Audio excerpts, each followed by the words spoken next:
2026 is going to be an awesome year. We got some pretty cool stuff coming up. First off, we got Foundations of Recovery. This is our flagship program. We're starting it in January. This is for anyone, man, woman, or couple who wants to come and reclaim their heart from shame, trauma, and betrayal. We start off with an education on all sorts of principles, give you the common language. We feed you from a fire hose in terms of all things recovery. It is such a great start to recovery. And we get at the roots of things, Tyler. This isn't like any other program. Like, this is our healing journey in process, and Foundations is where we begin. If you look at the value that you're getting there to kick off a good recovery with all of the right education, all of the right language, and a team to get you started while also being directed by Brannon and myself through the whole process, what a deal. So if you're interested, if you're struggling, if you've been wanting to do something for a long time, jump into this. This only comes around every so often, and we would love to have you there.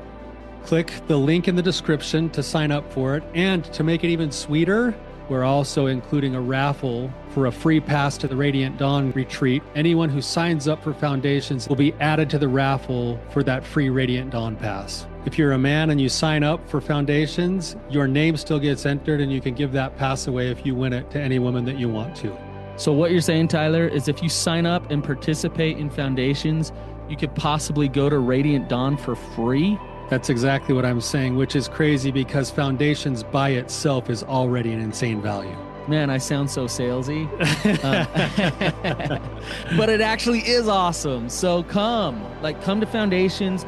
And even if you don't come to Foundations, sign up for Radiant Dawn. It's beyond therapy, the best healing experiences that you can have. Click the link below and come join us. How does Andrew Tate do us a disservice?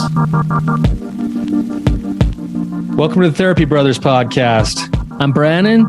I'm Tyler. We're brothers. We're therapists. And we know recovery. Bring your stories, your questions, your successes with real recovery.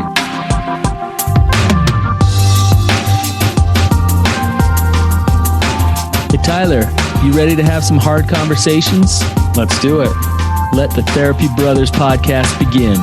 Man, how you doing, man? I'm doing well. How are you? I'm doing okay today. Good. Yeah, Nice. We're doing all right. Yeah, you seem in a jolly mood. Yeah, I'm feeling pretty good today.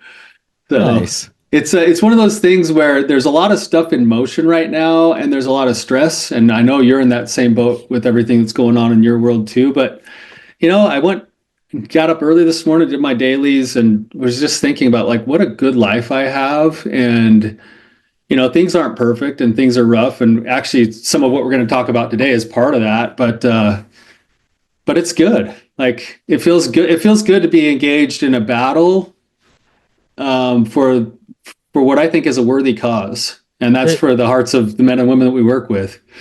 I mean, don't you just love your career? I feel like one of the really lucky ones where, some people go and look for a good job that provides the means they need to then go do the things they want. And I feel like as a result of life experience and the choice of career, even though it's hard and, emotionally taxing, I feel like I get to come and fulfill my purpose almost every single day. Yeah. So yeah, it's awesome. Yeah. You're engaged in a battle. You're fighting a good fight, right? Trying to, and admitting that I know that half of what I'm doing right now will probably be wrong in a while, but well, I'm doing what I can with a whole heart. We're going to take a look at that today, just a little bit, right? Yeah. So should we dive into this? Yeah, let's jump in and talk through this. We'll probably have to do some explanation on who is Andrew Tate and all of that stuff too. But yeah, let's dive into it. Yeah, this discussion, just to let the cat out of the bag a little bit, is going to be about embracing masculinity, healthy masculinity, and what that actually means to us. Why it's so important.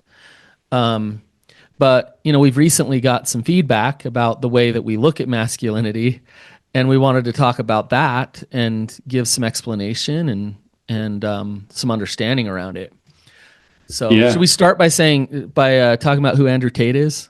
Yeah, or should we share the review that came through first and then talk about Andrew Tate? Sure. Go Yeah. for the review. Okay, so here's a review that just came through. It's one of our very few, which, by the way, thank you to everybody who gives us reviews. This one came through on the Apple Podcasts. It's one of the very, very few one-star reviews we get. So it's kind of shocking every time we get a one-star. Which we could use you guys hopping over and giving us some 5 stars to offset this 1 star. So. Yeah. That just brought us down to a 4 out of 5, which, dang it. Anyway, this actually is a review that we wanted to read. We want to read all of our reviews if we can. We appreciate reviews, and then we want to kind of tie in the Andrew Tate topic because I think it speaks to this a little bit too. So, it says The Way of the Superior Man. In episode 393, which is our guest, that one, Brannon, was Ben. If you remember Ben. Oh yeah. Ben Gold. He's one of my main men. Yeah. Love him. Yeah. In episode 393, the hosts explore one theme from David Data's book. While they highlight one theme, it's important to recognize that there are many other themes in the book that are problematic. Data's work has been widely critiqued for promoting a disturbing view of women, namely that they are sexually manipulative, inherently chaotic and emotional, and need to be managed and contained. As therapists working in this space, they have a responsibility to acknowledge these problematic themes and explain the harm they cause. They didn't do that. I've attempted to reach out to the host regarding these concerns. Listeners should approach the content with discernment, seeking resources that prioritize mutual respect, emotional safety, true relational healing. It's unfortunate that the hosts have chosen to promote this book knowing the content, especially when numerous other resources are available that encourage groundedness and self-awareness without degrading women. Okay. So if we're reading between the lines here, there's somebody who feels like the approach taken in The Way of the Superior Man and some of the other books that we probably reference is probably, what would be the right word? Probably a little too toxic when it comes to masculinity.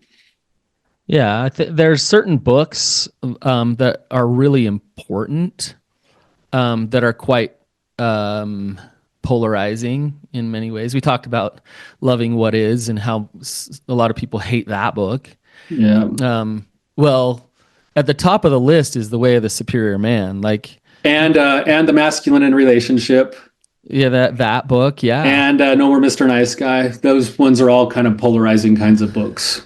Yeah, and yet we recommend them. And so it's interesting because sometimes the principles are hard to stomach when you're coming from a certain perspective. They're hard to grasp, and there's a lot of your own stuff comes up in contrast to that content.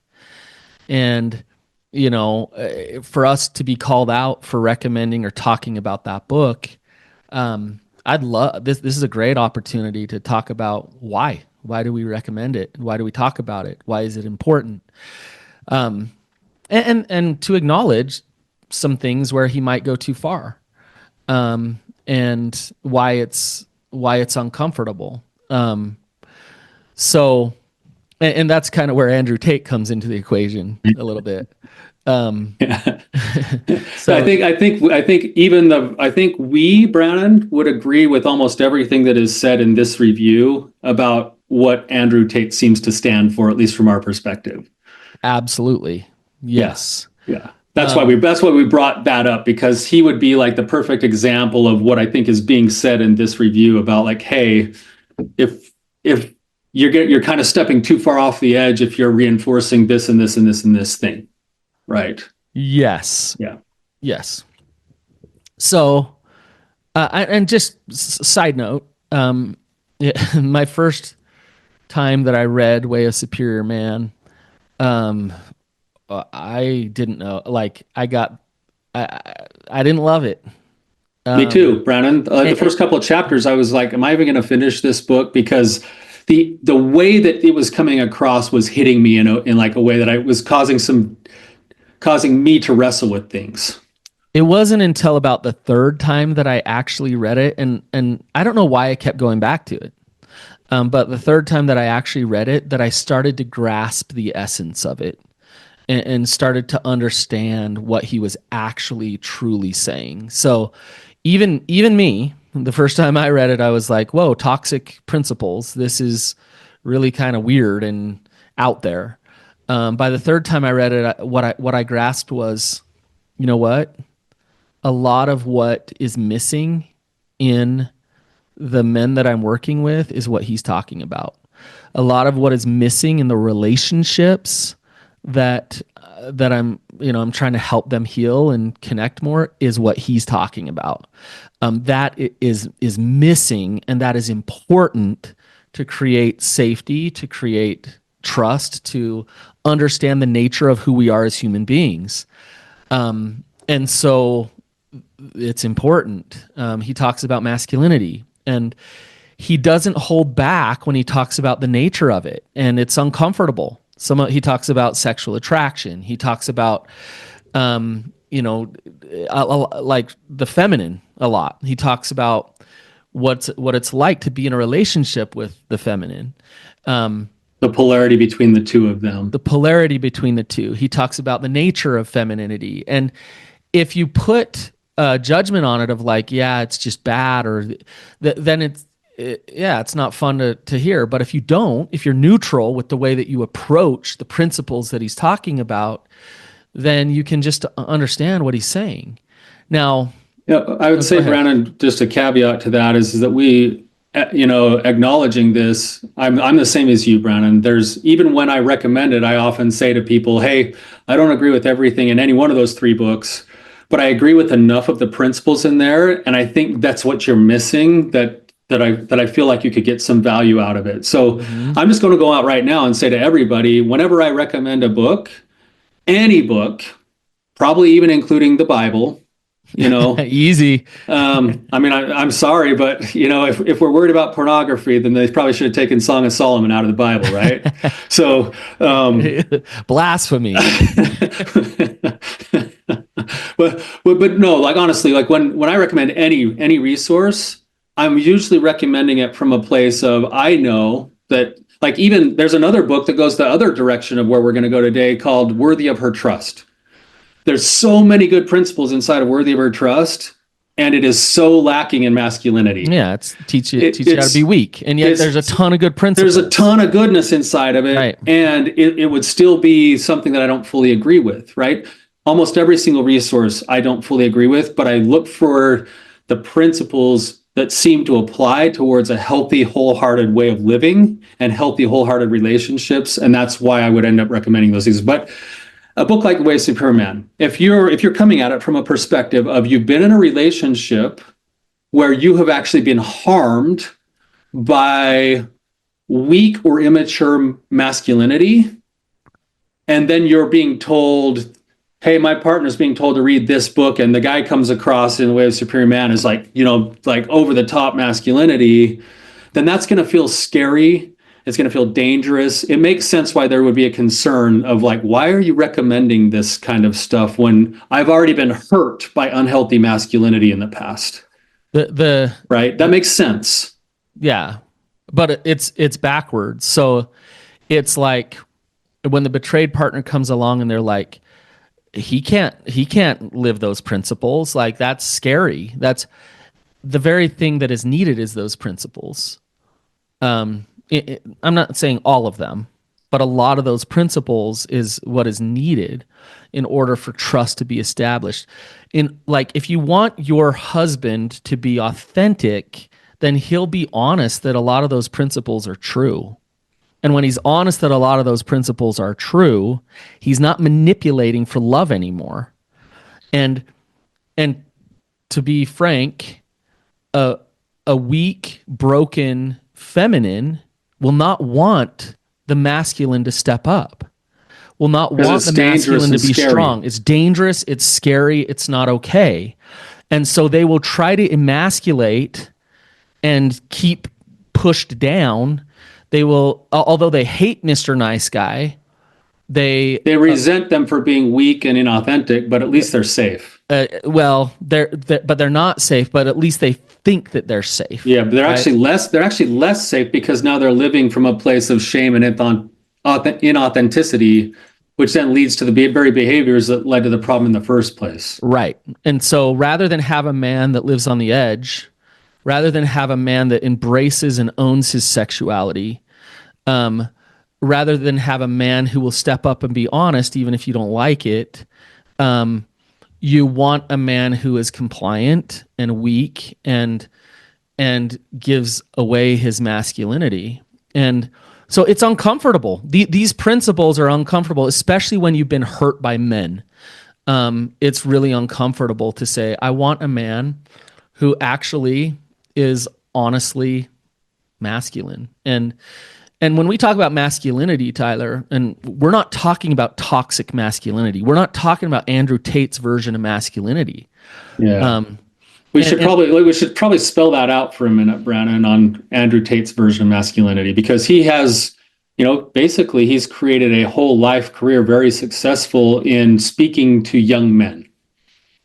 And what he preaches to young men is, and if you listen to this, there's a whole bunch of truth wrapped up in it. Principles of truth. But it's pretty toxic too.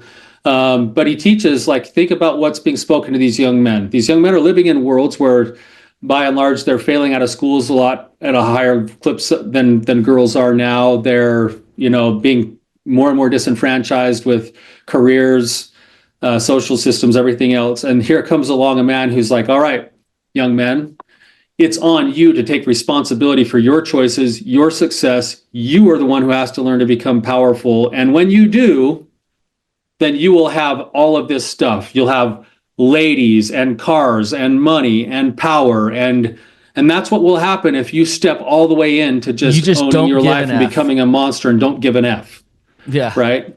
And now what he's done is he's taken real, true masculine principles about, things about taking personal accountability, being steady, strong, owning your power. But what he does, and the end goal, I think, is where it partly goes wrong in terms of making it toxic, is he's a complete narcissist. Like the world evolves around Andrew Tate, which then means he becomes God. He doesn't care how other people feel, and it completely lacks empathy, and it lacks kind of a embracing of reverence for the feminine and for women and all of that stuff. And what to me it's really lacking is higher power. Yeah, it's lacking a higher power, God, purpose, something bigger than yourself, where you take all of that strongness, that strength and power and everything, and then you direct it to the places that God would have you direct it, which in my belief system includes, I'm a father of 4 daughters. I got my wife. I want to turn around and be a force for good in the lives of my wife and my daughters. Yeah. As it relates to who God says that I am. Right. And if I embrace all of that, that will be me embracing my masculinity. Then I'm going to fight for, revere, protect. And guess what? You can't protect your family unless you're dangerous. Yes. You have to learn how to be dangerous and harness your danger for good purposes. Otherwise, you're just a weak man who can't protect your family. Right. Right. So I think the point here is, I think the fear is that if I subscribe to David Dita in the way of the superior man, I'm going to turn into Andrew Tate. Right. And I think and this is, like I say, the third time I read it and I understood the essence of it. David Dita in that book, in so many ways, does something that Andrew Tate doesn't do. And that's honoring the feminine. That's actually revering the feminine and honoring the feminine in so many ways. Andrew Tate, for heaven's sakes, owned an OnlyFans business, and that's how he got filthy rich, objectifying and using women. He took a counterfeit of masculinity and made a ton and profited off of it, and then turned around and became this pompous masculine guy that doesn't give an F and is going to live his life. And guess what? He makes a lot of money and he gets a lot of girls. A lot of people resonate with his message. Yeah. And it's a problem because of the lack of connection and respect and honoring of the feminine. Now, whoever left this review would probably say, That's what Dita does. Yeah, yeah. He does that. And if you read that, there's just chauvinistic, unhealthy, toxic beliefs about masculinity in there. And I would say maybe there's a few, but there is far more principles of truth in there. And I love what you're saying, Tyler. We could take our favorite book, Wild at Heart, and there is some things that are off base. Believe it or not, I'm gonna say this, and we might lose every audience member we've ever had, but some of Brené Brown's stuff is garbage. But that's blasphemy, Brannon. No, I know. How dare I? Some of Brené Brown's stuff is so off. And yet I've much of it's really good. I've appreciated her so much through the years and what she's brought out and what she's talked about and the principles that she has. So we're not throwing the baby out with the bathwater here like she wants us to. We're not going to do that. And we're not, I don't want to push anything that harms women ever. And I don't believe that book promotes that. But I do know that book is if you don't understand what he's actually saying, just like if you don't understand what Byron Katie is actually saying, you freak out and you can't handle it. So I'd encourage you to go understand the actual essence of it, not through a lens of I'm going to tear this apart, not through a lens of I'm going to fight against it, but through a lens of I'm going to be open to this and see what he's actually saying. Then come back to us and let's have a conversation. Come on our show, please. I would love to discuss this with you. Any principle in that book. I think that's something that, is one of the reasons why I think both of us wanted to speak about this, Brannon, is that when we read a review like this, really the last of our intentions is to diminish a hurt or betrayed woman. Right? Like we've seen it. One of my biggest soapboxes, Brandon. How many times have you taught me off the soapbox of like, man, these small men that are just hurting women, like da da da da. Like I just get so mad and angry. And so it's hard to try to walk a line where part of the answer to creating strong men is to reinforce principles that don't just wrap it all up in a bow and make it nice and pretty. But the heart is actually to create. I mean, like I said, I say this, and I don't say this lightly. I have 4 daughters. One of them is now married. The other 3, one's in college, the other 2 are in high school. And my first daughter married an incredible man, a man who sticks to his principles. He has a higher power that he cultivates a relationship with, and he shows up and he treats my daughter with kindness, respect, authenticity, and strength.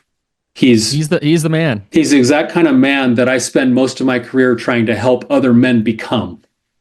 And dang, listen to that promotion of son-in-law. Yeah, I don't know if son-in-law even listens to me because he just sees me as an old windbag. But now, with that said, I still have 3 daughters, and that are not married, and they're going to be going into the lone and dreary world looking for a man who will preside, provide, and protect, who will actually show up as a man so that she can be her full self inside the container of that relationship. And I don't say this lightly, but I would welcome every single one of my daughters to marry a man who's in full and authentic recovery.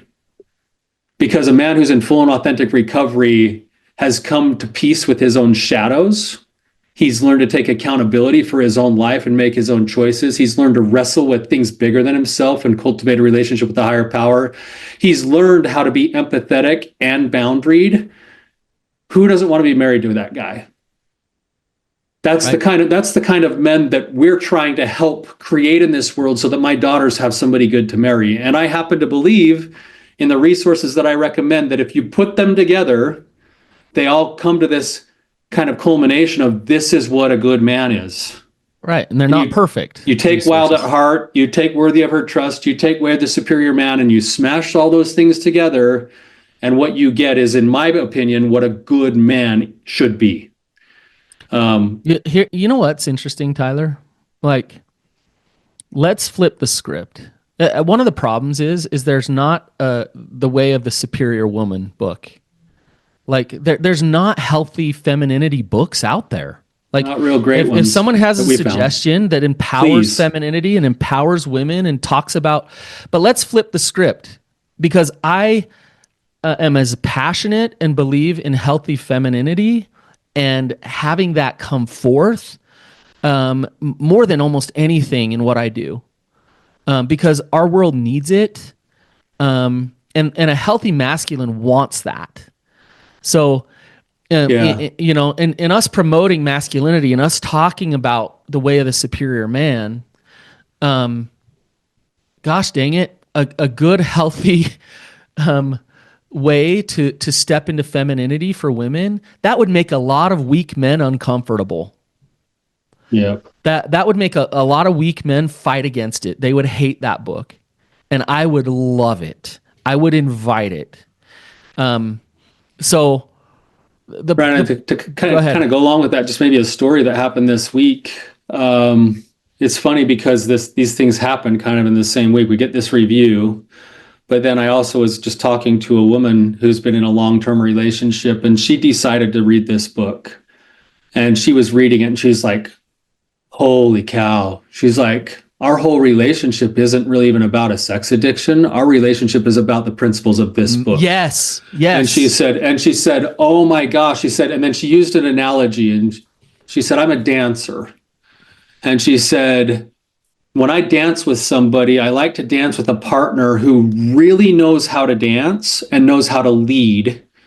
Because if you're with a partner who really knows how to lead, then all that partner does is make you look amazing. Mm-hmm. Because they know how to touch you, they know how to move you, they know how to make you look beautiful as you're spinning around and going through all of the different moves in the dance. And they make it look so easy that it just makes me look so good. Yeah. And she said, I feel like I'm reading this book and I'm like, oh man, like if I would have had this from my husband and this from my husband and this from my husband, I would have been able to just kind of descend into my femininity. And she said, right now I've just embraced all of my masculinity because my femininity doesn't feel safe in my current relationship. And I was like, oh, okay, that makes sense to me. So it's an interesting thing to have one partner say this kind of stuff to me at the same time that we're getting this review and say, okay, like there's probably truth in both sides of this. I've had several women thank me for recommending that book to their husbands. Like, so great. And you know what? They've gone and they've read it, and they probably have the same response you do. They did, but when they actually like understand it, they love it. They actually really like that book a lot. Because they understand that there's a lot of truth in there. So this isn't just a book that we hand to men and it's like their playbook to just like go become Andrew Tate. No, we're not creating Andrew Tates. No, this is a book that I would say everybody should read and discern and glean whatever they glean from and see how it triggers them and makes them feel. But it's healthy for the man and the woman to understand what masculinity is. Yeah. I do want to just kind of come back one more time to acknowledging that the world that we live in, Brannon, by the time people find us on both sides, there's already been a lot of pain, a lot of suffering, a lot of damage. And, you know, even in what we're talking about here, sometimes on a podcast, we talk about a specific principle and we don't acknowledge the bigger, broader picture. But I acknowledge that there is, on both sides, there's probably a heavy dose of trauma, a heavy dose of shame from the past, a heavy dose of probably having been hurt by, you know, what I would call sort of the counterfeit versions of masculinity. Mm-hmm. And or weakness inside that. And so in our conversation today, it's not intended to diminish the fact that there is a process and some pain there that has to be acknowledged and worked through.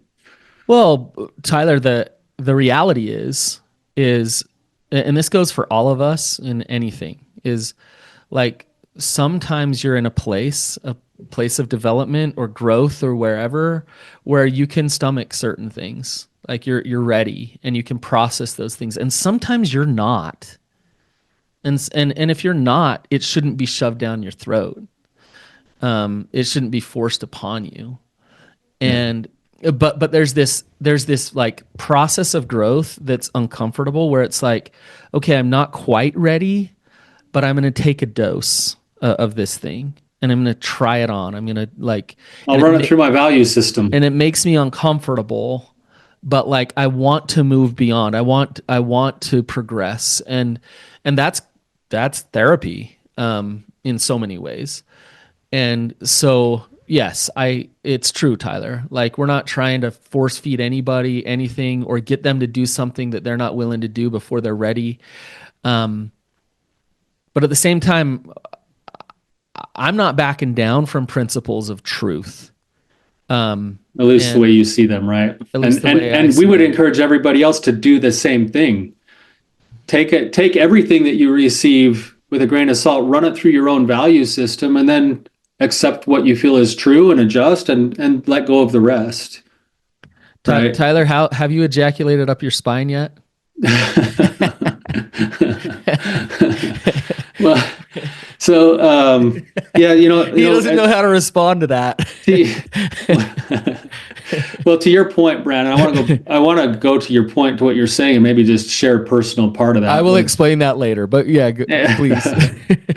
Yeah, really, I think that one is in The Way of the Superior Man. It's the end of this. It's one of the last chapters. Yeah, It talks about that. Talking about that, and really talking about taking ownership for your own kind of like understanding your own body, of your own sexuality, not being ashamed of it, that kind of stuff.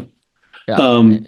But yeah, no, to your point, Brandon, I was just thinking about my own personal journey and some of the most pivotal books that I've read in my own personal journey. And really, you didn't know this because I hadn't told you that I was already just barely diving into my own personal recovery work, but you actually sent me a copy of Wild at Heart. And right when I was like broken, like completely broken, like D-Day had just happened. And when I read Wild at Heart, I ingested that thing man, it just hit me right where I needed it to, right when it needed to hit me. And like that and Fathered by God became amazing resources. And then later on, I stumbled into and kind of started reading some things, just the normal Patrick Carnes stuff. And then Worthy of Her Trust came along. And there were certain principles of Worthy of Her Trust that were kind of music to my ears at the time, but it didn't quite sit well either all the way with me. And then I was introduced to several other books and I started going on this like masculinity kick and I read tons of masculinity books. But the ones that kind of had me sort of like resonate the most were those ones: Way of Superior Man, Masculine in Relationship, where there's a third one. Oh, and No More Mr. Nice Guy. Those things all had enough in there that I started to apply some of the principles and my life kept getting better. Right. And my relationship with my wife kept getting better. And my relationship with my kids kept getting better. And I was like, okay, there's something to this, even though that doesn't all feel totally right either. And when I look back at it now, if I would have, and this is the point, is if I would have been given The Way of the Superior Man fresh after D-Day, not Wild at Heart. Yeah, I don't think I would have received it the same way that I received Wild at Heart. And so to be fair with that, I think everybody's going to follow their own journey and they're going to be stepping into the stream of whoever they work with. With me, I probably recommend Way of the Superior Man pretty early on to some of these guys who probably maybe aren't quite fully ready for that. And they might even take some of the principles and twist them and not quite get them right. But and use them in their unhealthy ways, and maybe they could be used to perpetuate more denial or whatever. That's a possibility, which is not healthy masculinity, by the way. Yeah, which is why it always has to run back through a true value system. And a lot of times, early recovery, that's what you're trying to uncover again, is your value system. So, take everything that you ingest with a grain of salt and run it through that way. And I think you might circle back to some of these things and realize that there's a different way of viewing them than the first time you looked at them. Yep. And some of them you'll just get rid of. There's been plenty of books that I have no desire to go back and take a look at again, and I don't agree with almost any of it. So, yeah, and I think everybody has that, right? But yes, we do promote principles of healthy masculinity, absolutely, and we hate and fight against any type of masculinity that hurts the feminine, and doesn't honor the feminine. That's not real And masculinity. doesn't support the feminine. Absolutely not. That's not okay. And so, Tyler, this has been good discussion. I appreciate your perspective. I remember when we read Way of Superior Man and you hated it. I told you, I was like, this guy is a total tool shed. Yeah. And then I did the same thing as you, where I said, but I'm going to try to figure out if there's something here luckily my DBT training kind of taught me, like, look for the kernel of truth in everything and then get rid of whatever else isn't true. And so I was like, there's got to be a kernel of truth here.